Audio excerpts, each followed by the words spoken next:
Welcome to another episode of People L Pod. Imagine just for a second your parents giving you this very specific, catchy, alliterative name, like literally just in case you decide to become a pop star one day. Oh, that sounds like the setup to, like, a Disney Channel movie. Right, it sounds like total fantasy.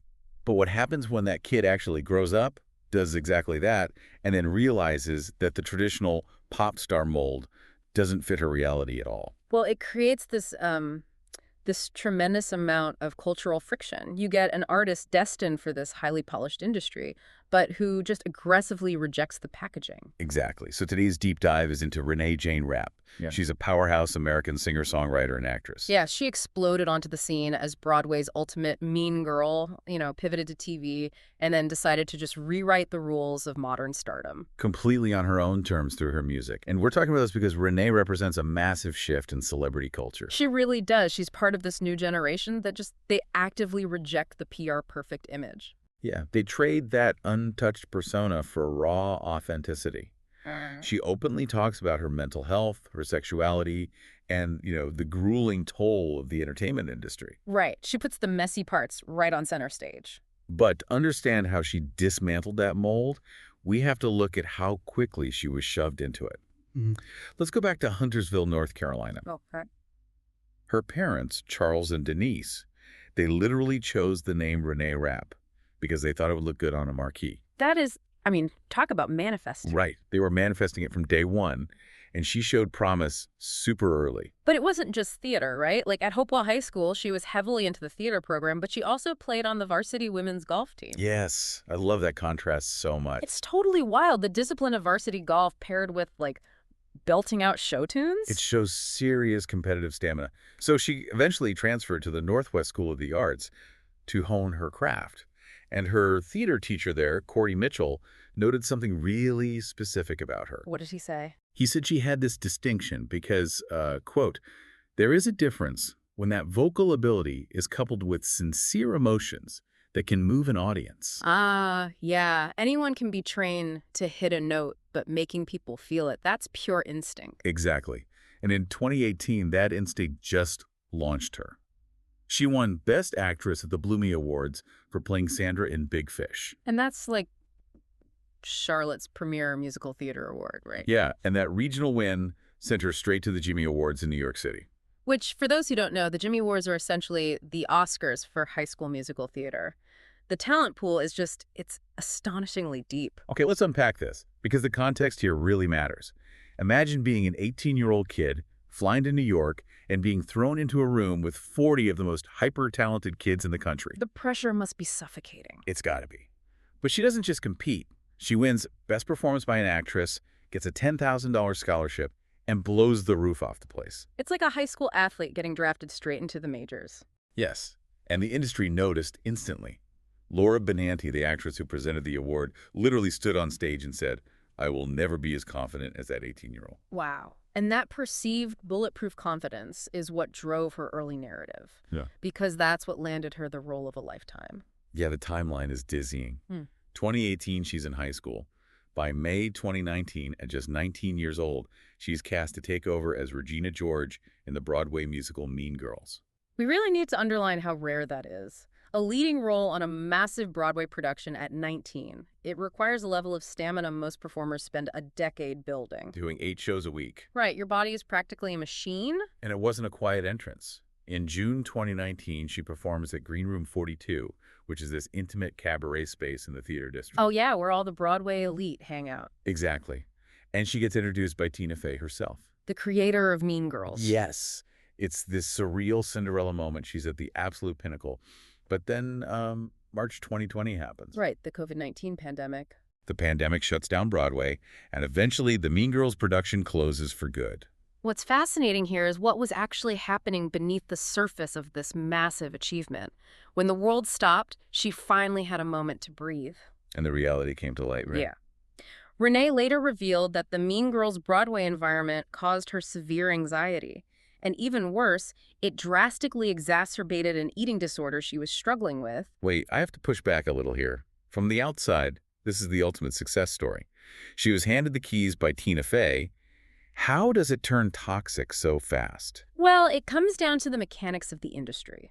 The entertainment machine has a long history of rewarding young talent at the direct expense of their well-being. Right. Product over person. Exactly. You're a teenager expected to look a certain way, perform flawlessly 8 times a week, and be a good soldier for a multi-million-dollar corporation. She was playing Regina George, but the industry was playing her. That makes total sense. So because of that profound anxiety tied to theater, she had to pivot. If the stage was harming her, she decided to conquer the screen. Television and film. Right. It feels like, a burned-out employee escaping a toxic startup to go work somewhere else just to catch their breath. That's a really great analogy, and she found immediate success there. By October 2020, she was cast as Leighton Murray in Mindy Kaling's HBO Max hit The Sex Lives of College Girls. She was a main lead for 2 seasons, then stepped back to a recurring role in season 3. And she also booked a recurring role on season 5 of The Morning Show on Apple TV plus Ellis, showing she had serious, nuanced acting chops. So what does this all mean? If playing Regina George broke her down the first time, why on earth did she agree to reprise the role for the 2024 Mean Girls musical film adaptation?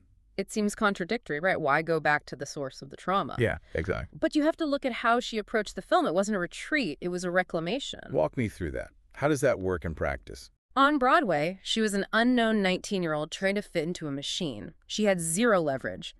But returning for the film, she was an established artist. She didn't just act in it, she dominated the soundtrack. Oh, right. The collaboration with Megan Thee Stallion on Not My Fault. Exactly. And their massive performance on Saturday Night Live in early 2024. That was such a cultural flex. Yeah, she returned to the source of her anxiety on a much larger scale, entirely on her own terms. She took ownership of the character. She flipped the dynamic. I love that. Yeah.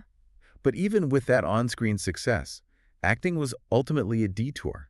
By late 2023, she made a major public declaration. She wanted out of acting, right? Completely. She had no desire to return to acting. The anxiety, the lack of control over her schedule, she wanted to put everything into her music. And if you look at her discography, she'd been building toward this. She dropped her debut EP, Everything to Everyone, in 2022. Just testing the waters. Right. And then came the avalanche. Her debut studio album, Snow Angel, in 2023, which had a sold-out international tour. And fast forward to August 2025, she drops her second studio album, Bite Me.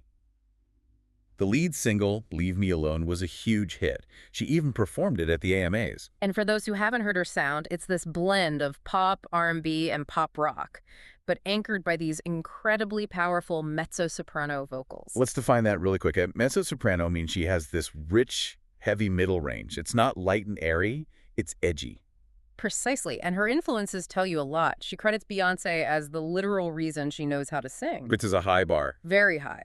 But she also cites Frank Ocean for songwriting inspiration, along with Jasmine Sullivan, SCA, and Casey Musgraves. It explains the conversational stream of consciousness lyrics. Yeah, and for Bite Me in 2025, she pointed to Alanis Morissette's Jagged Little Pill and Joan Jett. Music with teeth. Here's where it gets really interesting. You'd think this defiant anti-establishment attitude would scare off corporate sponsors. But they rushed to validate her. Yes.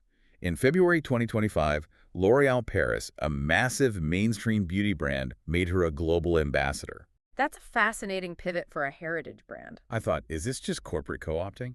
But listen to L'Oréal's global brand president, Delphine Viquier-Hovas.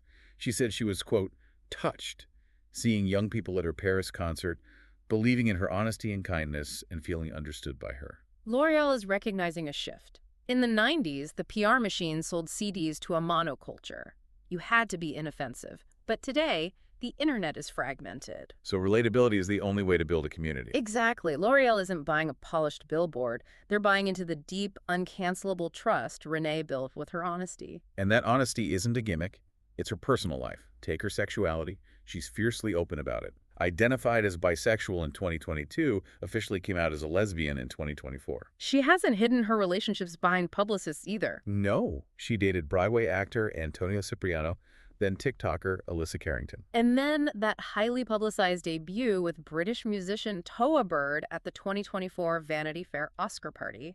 A massive statement. Yep. And by 2025, she's Grand Marshal for World Pride DC alongside Laverne Cox. She's a pillar in the LGBTQ community. But, there's a flip side to being that candid. The public feels entitled to dissect every detail of your life. Oh, yeah. The rumor mill. But I love how she handles it. In 2025, there was this TikTok speculation about infidelity because of a lyric in her song, You'd Like That, Wouldn't You? People were hyper-analyzing it frame by frame. So what does she do? She bypasses traditional media, no notes app apology. She goes straight on the Call Her Daddy podcast and shuts it down. Just her setting the record straight. She explains it was just a cheeky, misread lyric. Done. That directness extends to her health, too. She's transparent about her mood disorder and ADHD diagnosis. Which she doesn't treat as a roadblock, right? No, not at all. She doesn't view ADHD as a deficit. She says it actually fuels her creative process. Because of the nonlinear thinking. Exactly. The ability to rapidly connect disparate ideas. For a songwriter, that's a superpower. She's reclaiming a stigmatized diagnosis and showing how it serves her art. She is totally unapologetic, even politically.